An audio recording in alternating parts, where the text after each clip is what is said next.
कि अभी 14 तारीख को एक डबल मर्डर यहाँ पे हुआ था, जो कि बहुत अनफॉर्चुनेट इंसिडेंट हुआ हमारे जम्मू शहर में, जिसमें एक सीनियर सिटीज़न, उनकी वाइफ का कत्ल हुआ। तो जैसे ही हमें ये इंफॉर्मेशन मिली थ्रू PCR, तो हमारी चौकी अफसर, हमारा SHO, SDPO साहब, हमारे SP रूरल फ़ौरन से मौका पे पहुँचे, मौका मुलाहिजा किया और इमीडिएटली जो है टीमें कॉन्स्टिट्यूट की गई इस वारदात को वर्कआउट करने के लिए, जिसमें सबसे पहले तो हमारी FSL की टीम जो है उसको मंगवाया गया, स्निफर डॉग को मंगवाया गया, क्राइम फोटोग्राफर को मंगवाया गया। वो सारी फॉर्मेलिटीज़ करने के बाद डेड बॉडीज़ को जो है हॉस्पिटल में शिफ्ट किया गया फॉर पोस्टमार्टम। उसके साथ साथ हमारी अलग अलग टीमें और भी कॉन्स्टिट्यूट हुई कि जैसे टेक्निकल एस्पेक्ट्स को देखने के लिए, जिसमें टेलीफोन का मुलाहिजा करना, CDR का मुलाहिजा करना, आसपास के जो CCTV लगे हुए हैं घरों में उनका मुलाहिजा करना, लोगों से पूछताछ करना, कुछ लोगों को शक के बिना पे बुला के उनसे पूछताछ करना। इस सारे एपिसोड में परिवार से, मोहल्ले के लोगों से और जिन जिन लोगों से हमने पूछताछ की, सब ने हमारा पूरा साथ दिया। हम लोग इस नतीजा पे पहुंचे कि ये वारदात किसने की। तो हमारे पास सबसे बड़ा सवाल ये था कि अब इसको कैसे हम नोट आउट किया जाए, क्योंकि ये आदमी जो है वारदात करने के बाद जो है यहाँ से फरार हो चुका था। और सबसे बड़ी दिक्कत की बात ये थी कि ये अपना मोबाइल भी फेंक चुका था या 3 दिन पहले ही किसी को बेच दिया था। तो वो सारी टीमों ने बहुत मेहनत की, दिन रात लगे रहे, और इस बीच में आप लोगों का कोऑपरेशन मिलता रहा, आप लोगों से भी फीडबैक मिलता रहा।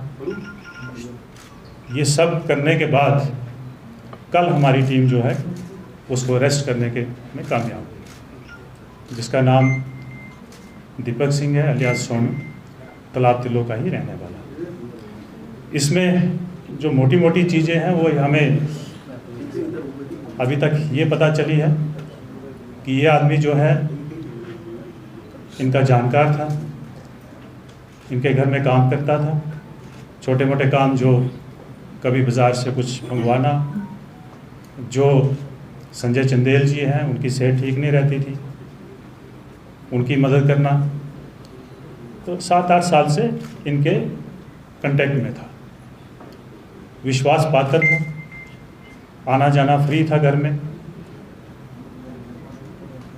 और इस आदमी ने ही इस वारदात को अंजाम दिया। इन्वेस्टिगेशन में और भी पता चला कि इसके पीछे वजूहात क्या हो सकती है। तो अभी तक जो हमारी इन्वेस्टिगेशन हुई है वो यही लगता है कि इस आदमी को पैसे की ज़रूरत थी, जो कि ये बार बार मांगता था। तो बार बार मांगने से जो परिवार है वो इरिटेट था। मैं भी कहीं थोड़ी बहुत कहा सुनी हुई होगी, उसी को लेके अभी तक जो हमारी इन्वेस्टिगेशन है कि उसको लेके इसने इस वारदात को अंजाम दिया। इसके परिवार से हमने पूछताछ की है। उस पूछताछ में ये मालूम हुआ कि ये 3 तारीख से अपने घर से चला गया था और 9 तारीख को आके इसकी वाइफ ने हमारे चौकी पोनीचक में इसकी गुमशुदगी रिपोर्ट करवाई थी। और ये भी बताया कि ये बंदा जो है फ़ोन भी स्विच ऑफ करके हमारे साथ कोई कांटेक्ट में नहीं है। फिर ये अचानक 12 तारीख रात को आता है और अपनी वाइफ से झगड़ा करता है और 5,000 लेके फिर से घर से फरार हो जाता है। तो हमें अभी तक ये इन सारी चीज़ों से और अपनी इन्वेस्टिगेशन में ये पता चला है कि कहीं ना कहीं इसके पीछे का जो रीज़न है अभी तक जो वो यही है कि इसको पैसे की ज़रूरत थी, जिसको पाने के लिए इस हद तक चला गया। अब इन्वेस्टिगेशन जो है वो जारी है। ये सारा जो इन्वेस्टिगेशन है हमारी एसपी रूरल की टीम जो है और एसपी रूरल की ज़ेर क़यादत किया है, जिसमें एसडीपीओ, एसएचओ कंसर्न और आईसीपीपी पोनीचक और इसके अलावा और भी बड़े सारे ऑफिसर जो हमने जुरिडिक्शन को नज़रअंदाज करते हुए उनको भी बुलाया था, इन सब ने मिलकर इस केस को जो है वर्कआउट किया है। अब इसके अलावा अगर आपका कोई क्वेश्चन है।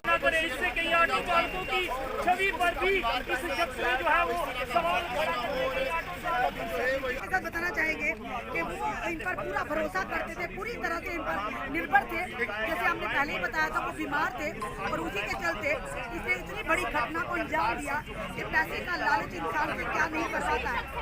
वही लालच आज इसे यहाँ पर